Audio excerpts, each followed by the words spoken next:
Halo Sobat Jitu, selamat datang di Jitu Talk, cerita kampus ungu.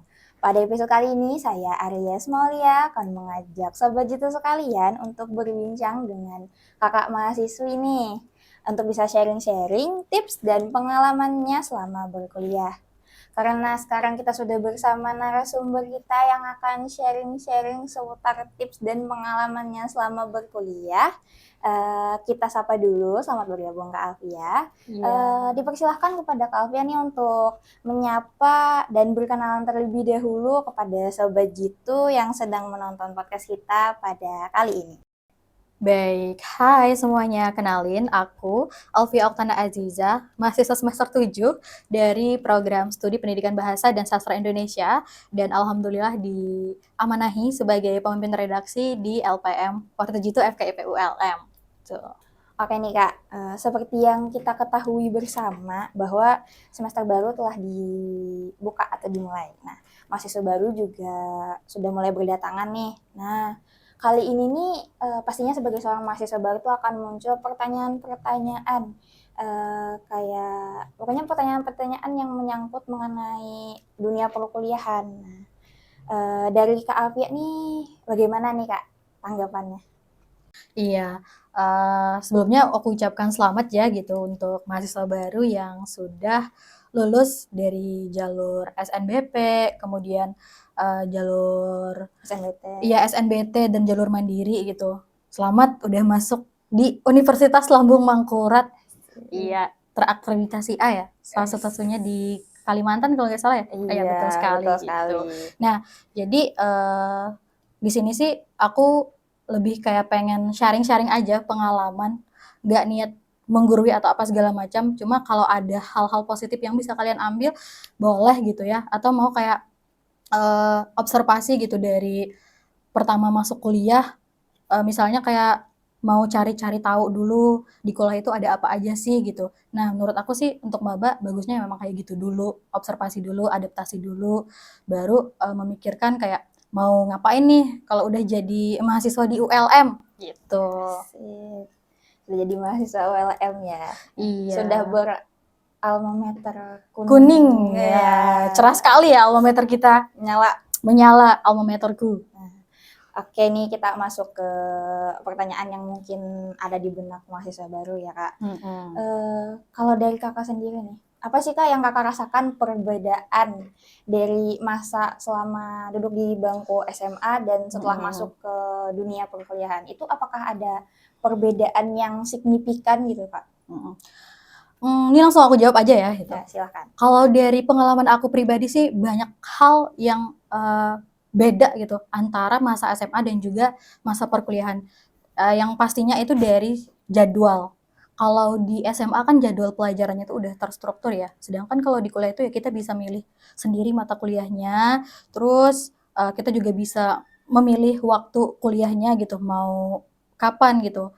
Pas mengajukan kartu rencana studi selama kuliah 1 semester. Terus metode belajarnya juga sangat jauh berbeda. Kalau di SMA kan kayak pembelajaran itu ya lebih banyak dipantau oleh guru ya. Sedangkan kalau di kuliah itu kita dituntut untuk belajar mandiri, belajar nyari tahu materi yang diberikan oleh dosen gitu. Kemudian kalau kita udah nyari tahu materi, kita presentasikan lagi itu di depan kelas. Apa yang kita dapatkan dari materi itu kita presentasikan di depan kelas gitu. Jadi yang paling kerasa tuh ya di situnya sebagai mahasiswa. Jadi udah mahasiswa banget kalau kita tuh maju di depan kelas presentasi hasil dari kita belajar gitu materi-materinya gitu. Terus kalau di SMA kan kayak aku ngerasa kalau interaksi sosial aku itu ya terbatas gitu, cuma di SMA terus kayak teman-teman di angkatan apa segala macam. Sedangkan kalau di kuliah itu ternyata banyak sekali tempat-tempat untuk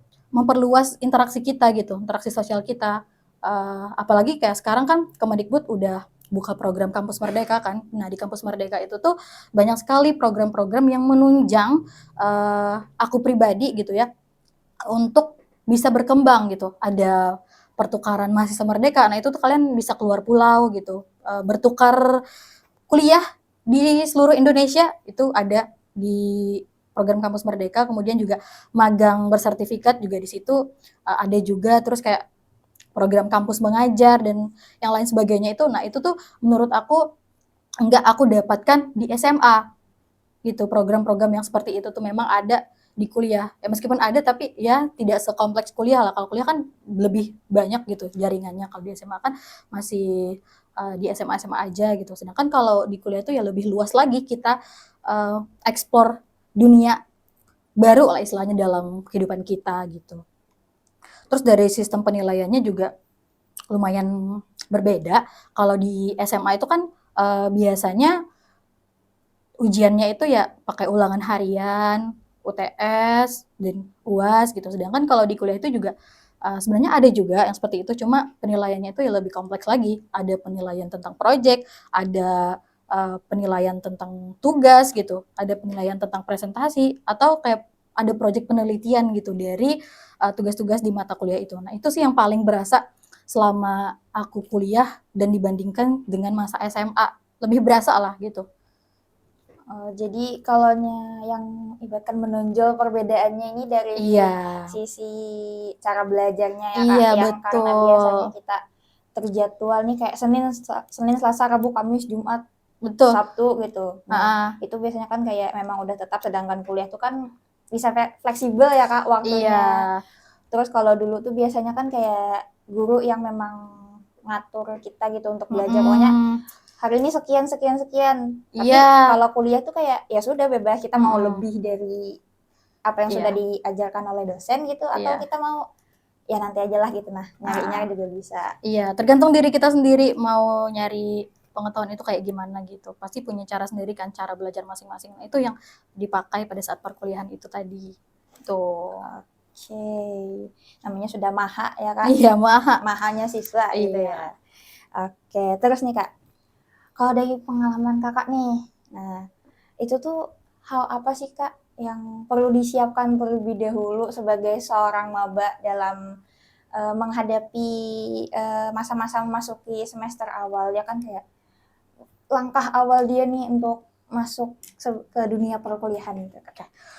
Kalau menurut aku sih yang paling pertama ya kalian harus bayar UKT. Karena kalau kalian nggak bayar UKT, kan nggak bisa kuliah gitu. Jadi urusan administrasi dulu yang paling diperhatikan ketika awal pertama masuk kuliah gitu. Karena itu yang akan menjadi data-data kita di perguruan tinggi itu sendiri. Kemudian kita harus punya kesiapan mental dan juga fisik ya teman-teman. Jadi menyiapkan mental begitu untuk menghadapi lingkungan yang baru dan juga tantangan yang baru. Karena kan kita bertemu orang yang baru gitu ya. Terus kayak lingkungannya juga pasti baru dengan orang-orang yang karakternya itu tentunya pasti berbeda lah istilahnya gitu. Terus juga kayak kita harus menjaga kesehatan fisik kita, menjaga pola makan dan juga pola tidur. Karena apa? Karena di kuliah itu tugas itu banyak sekali ya teman-teman. Jadi kalau kalian nggak bisa manajemen waktu, Keteteran. ya keteteran dan kalian nggak ada waktu buat olahraga.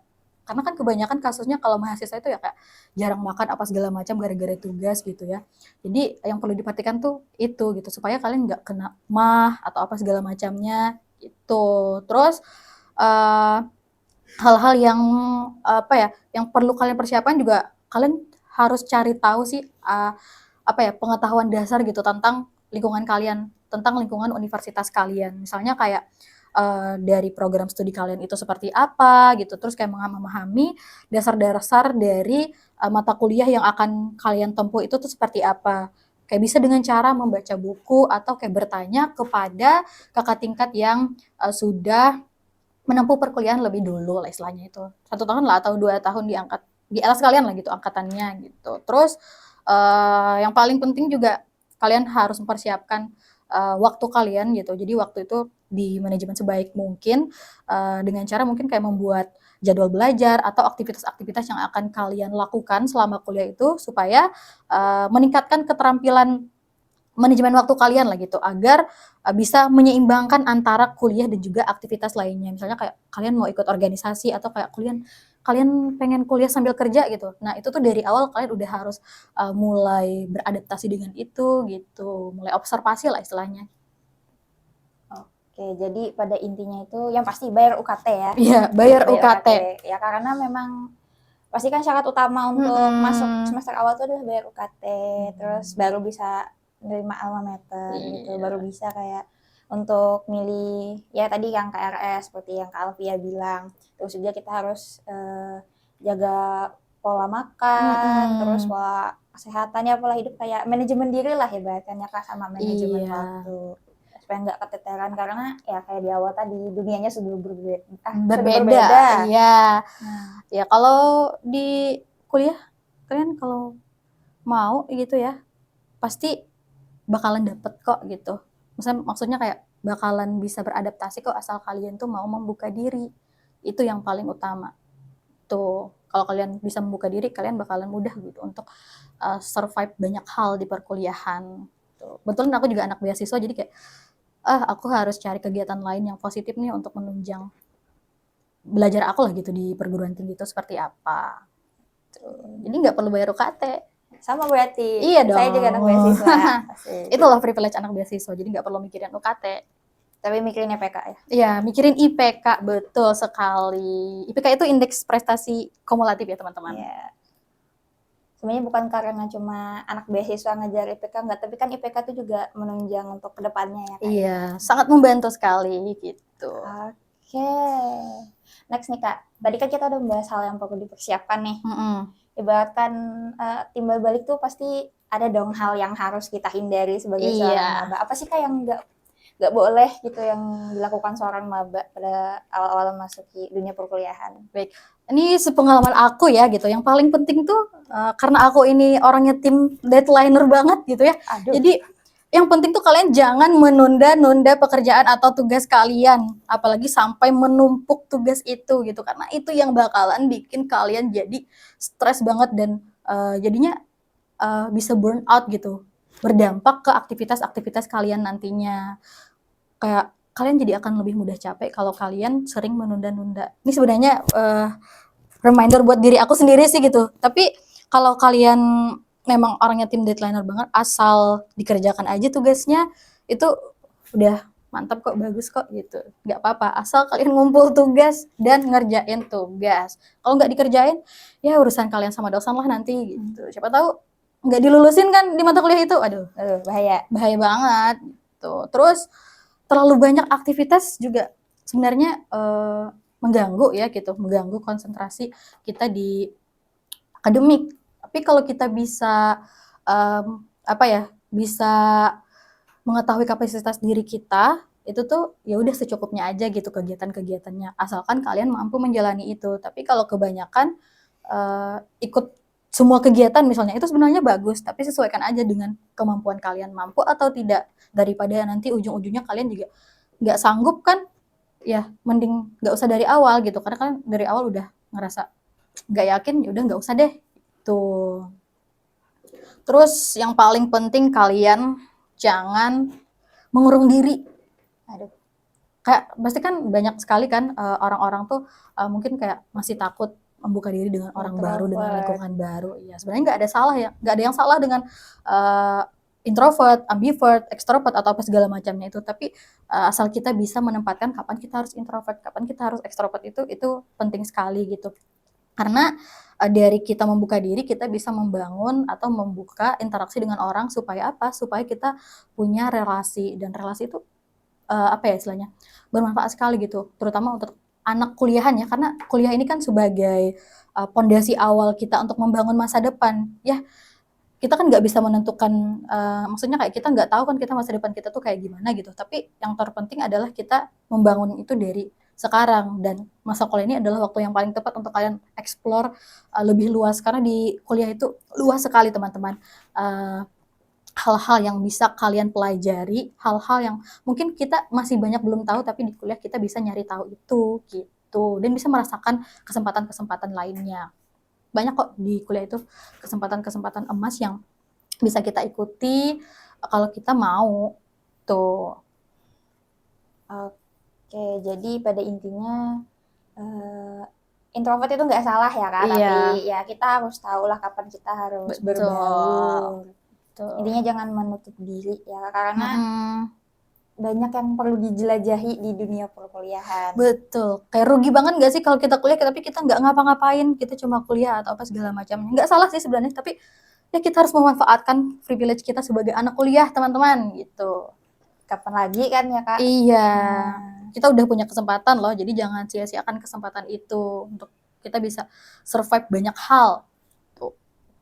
ya betul kata Kalvia, soalnya kan di ULM sendiri itu memang memfasilitasi juga untuk mahasiswanya mengeksplor Betul. lebih Betul. kemampuan yang ada di dalam dirinya. Betul, kayak UKM kan ada organisasi juga gitu. Nah, itu tuh pihak kampus juga mewadahi itu semua untuk passion-passion mahasiswa-mahasiswa yang ada di ULM ini gitu. Jadi kalian bebas gitu memilih kegiatan-kegiatan yang sesuai dengan passion kalian. Itu. Betul, soalnya kan nggak cuma tingkat universitas ya Kak, kayak setiap fakultas tuh pasti juga punya Iya, organisasi mahasiswanya sendiri, punya betul. kegiatan mahasiswanya. Kalau di SMA itu ya ekskul lah kalau Iya. kan itu. Terus pasti kayak di prodi sendiri kan juga ada Himpunan. Iya, himpunan. atau OSIS-nya lah bisa Iya. dibilang gitu ya Kak. Iya. Oke, terus lanjut nih Kak. Ngomong-ngomong kan biasanya di dunia perkuliahan nih itu tuh sering terdengar istilah relasi. Iya, betul. Menurut Kak Alfia nih, relasi itu seberapa penting sih Kak? Dari pengalaman Kakak kan udah di semester nih, pasti sudah mengarungi bahtera perkuliahan. Aduh, berat sekali ya bahasanya bahtera. Ya. Waduh. Ya kalau aku pribadi, menurutku relasi itu sangat penting ya, apalagi kayak kita kan makhluk sosial ya, kita tidak bisa hidup tanpa bantuan dari orang lain. Jadi kalau kita sebagai makhluk sosial itu pastinya kita membutuhkan orang lain, entah itu sebagai teman diskusi atau teman-teman yang mungkin nantinya itu akan membantu kalian dalam perkuliahan gitu. Contohnya aja kayak relasi di akademik di kelas. Jadi kan kalian pasti harus gitu ya punya teman di kelas. Karena apa? Teman kalian di kelas itu bisa membantu kalian itu dalam memahami materi-materi kuliah. Karena kan siapa tahu kan kayak kita jadi nggak nangkep nih maksud dari dosen yang dijelaskan oleh dosen, tapi teman kita ngerti dan teman kita bisa gitu membahasakan atau menjelaskan dengan bahasa yang lebih sederhana. Jadi kayak itu sangat memudahkan kita sekali kan gitu. Terus kayak kalau kita lagi berhalangan hadir misalnya, kita bisa berbagi catatan dengan teman satu kelas atau mungkin diskusi bersama, belajar bersama. Nah, itu bagus sekali sih sebenarnya untuk mahasiswa baru pentingnya punya relasi. Terus kayak dengan relasi kita jadi punya dukungan emosional dari lingkungan sekitar kita. Karena kan kalau kita punya relasi, kita jadi punya teman untuk membantu, misalnya kayak kita lagi stres-stresnya kuliah, aku pengen healing, aku pengen nongkrong gitu ya, tapi nggak ada temannya juga percuma kan.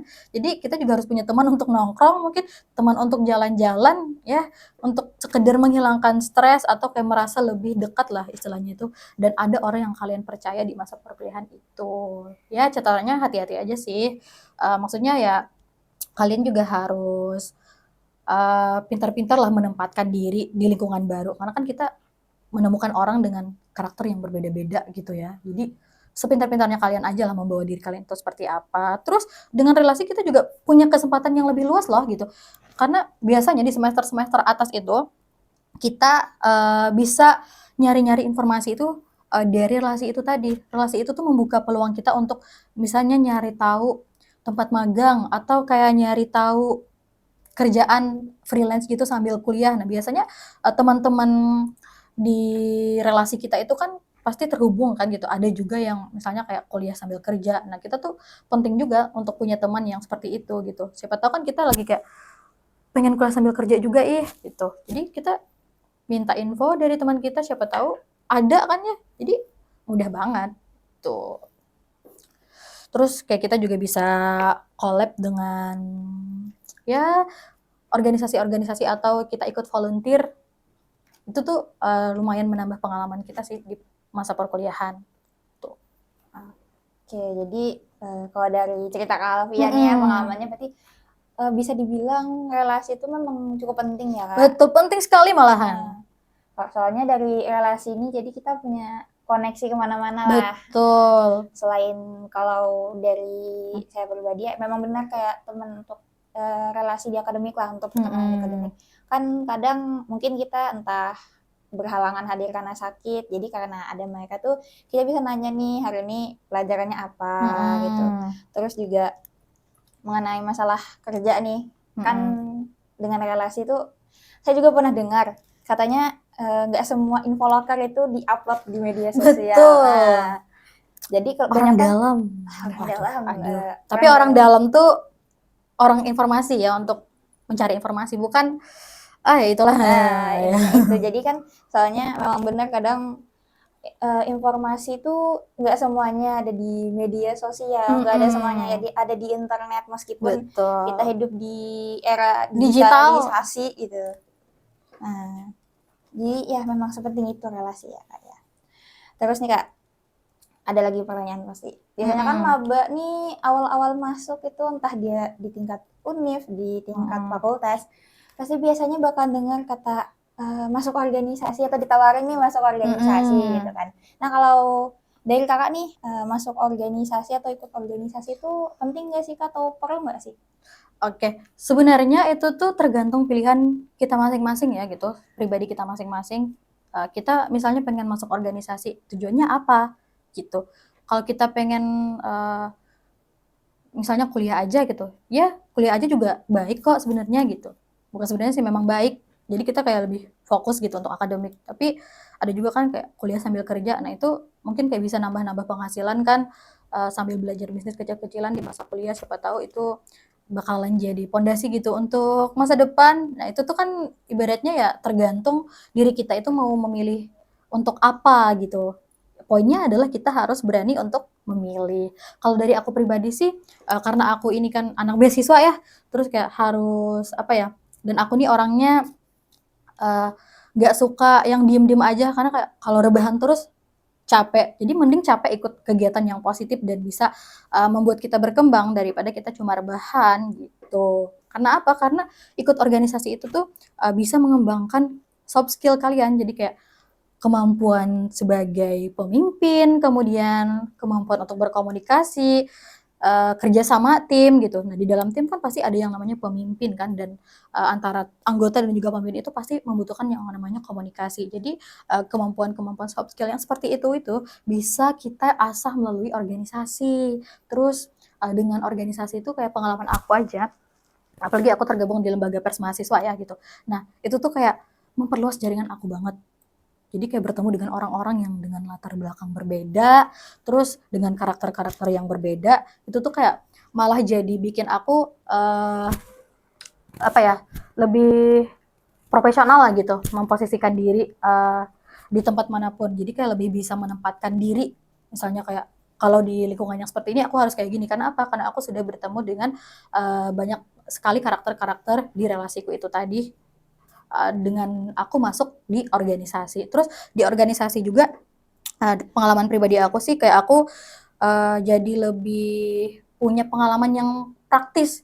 Jadi langsung praktik gitu kan, apalagi kan di organisasi itu tuh kayak menawarkan kesempatan untuk bisa apa ya, mengerjakan project bersama-sama kan dalam tim gitu, yang bisa menambah pengalaman kita, kemudian itu juga bisa apa ya istilahnya itu, menjadi nilai tambah lah gitu dalam kurikulum vitae ketika kita mencari pekerjaan nantinya. Ya nggak ada salahnya kok kalau kita membangun fondasi itu kecil-kecilan gitu, nggak perlu yang besar. Tapi kalau kita perlahan satu persatu membangun itu, insya Allah nanti akan terbentuk kok. Dan itu tuh ketika kita apa ya, ketika kita memasuki dunia kerja akan apa ya, membuka peluang yang lebih besar lah istilahnya gitu, kalau kita punya yang namanya pengalaman praktis. Orang-orang kan pasti ngeliat kayak, kamu pernah ngapain aja sih selama kuliah gitu. Nah, jadi kan kita udah bisa memperlihatkan kalau kita di kuliah itu udah pernah punya pengalaman ini dan segala macamnya, udah pernah ikut ini itu dan macam-macam lah istilahnya kayak gitu. Oke, jadi kalau dari sudut pandang dan pengalaman Kak Alfia nih berarti organisasi ini penting ya Kak ya. Soalnya dari organisasi ini tuh kita juga bisa jadi ngembangin soft skill, hard skill kita juga. Terus jadi kita bisa bertemu juga nih kan Kak, berarti dengan orang-orang kan dalam satu organisasi itu pasti orang-orang yang sama suka di bidang itu. Iya, betul. Nah, poin pentingnya adalah kalian jangan pernah mengharapkan kalian mengharapkan apapun dari organisasi. Karena apa? Karena organisasi itu ya cuma wadah untuk mengembangkan minat dan bakat kita yang sesuai dengan passion kita. Tapi yang namanya wadah kan itu tergantung si orang-orangnya yang memang menggunakan wadah itu tuh untuk kepentingan apa. Misalnya untuk mengembangkan soft skill, ya udah kalian kerjakan aja.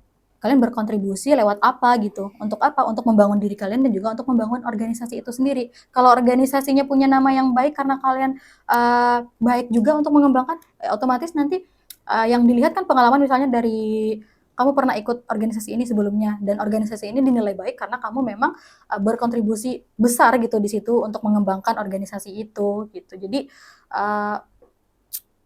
tergantung dari kita menilai organisasi itu seperti apa dan memanfaatkan organisasi itu tuh untuk apa tuh. Oke. Berarti kemana kita arahnya itu tergantung mindset kita ya. Iya, betul. Oke, jadi terus benar sih kata Kak Alfia, soalnya kan organisasi itu kan juga bikin kita nambah relasi, terus nambah pengalaman. Ibaratkan kan kalau kita di SMA misalnya itu tuh ekskulnya kan masih kayak umum ya Kak, sedangkan kalau sudah di dunia perkuliahan tuh ibaratkan kita masuk satu UKM itu pasti kayak udah menjurus gitu, udah lebih mendalami. Iya. Yang penting kalian enjoy aja menjalaninya, jangan dipaksakan gitu. Karena biasanya orang-orang masuk organisasi karena ikut teman, ikut-ikutan teman gitu. Tapi kalau kaliannya memang mampu ya nggak masalah. Tapi kalau kalian pas teman kalian udah ngerasa nggak cocok, kalian juga ikut-ikutan, jadinya kayak malah ngerugiin organisasi itu sendiri nggak sih gitu. Jadi ya kalian yang tahu kapasitas kalian seperti apa, jadi kalianlah yang menentukan pilihan kalian itu mau kayak gimana di perkuliahan nanti. Tuh, intinya kalian harus berani memilih dan memutuskan. Tuh. Oke, jadi tergantung pilihan kita masing-masing ya. Kita mau kemana itu kita yang ngatur. Betul, kan kita punya kontrol dengan diri kita sendiri. Oke.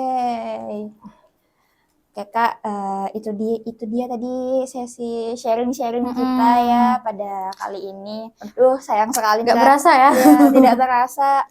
Sudah berakhir ya Kak sesi sharing-sharing kita, padahal masih banyak yang mau di-sharing nih. Iya.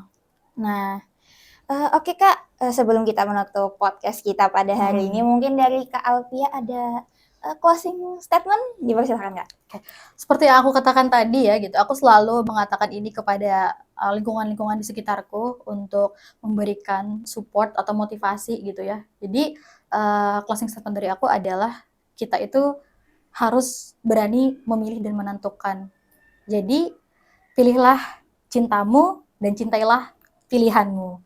Jadi bertanggung jawablah dengan apa yang sudah kalian pilih gitu. Selesaikan apa yang sudah kalian mulai dari awal kalian kuliah itu mau kayak gimana. Itu sih dari aku. Itu yang aku pegang dari awal maba sampai sekarang, sampai aku bisa bertahan sekarang tuh ya aku harus bertanggung jawab dengan apa yang aku pilih dari awal gitu. Baiklah Kak, terima kasih banyak atas waktu dan kesediaan Kakak untuk berbagi bersama kami di podcast Digital Talk kali ini. Terima kasih karena Kakak sudah menyempatkan hadir di tengah-tengah kesibukannya dalam berkuliah. Oke. Semoga tips dan pengalaman yang sudah Kakak berikan itu dapat bermanfaat bagi para penonton podcast Digital Talk kali ini. Amin. Demikian Sobat Jitu, saya Arya Smalia pamit undur diri. Terima kasih dan sampai jumpa di podcast Jitu Talk selanjutnya dengan topik yang pastinya tidak kalah menarik. Saya akhiri, sekian terima kasih. Salam Persma.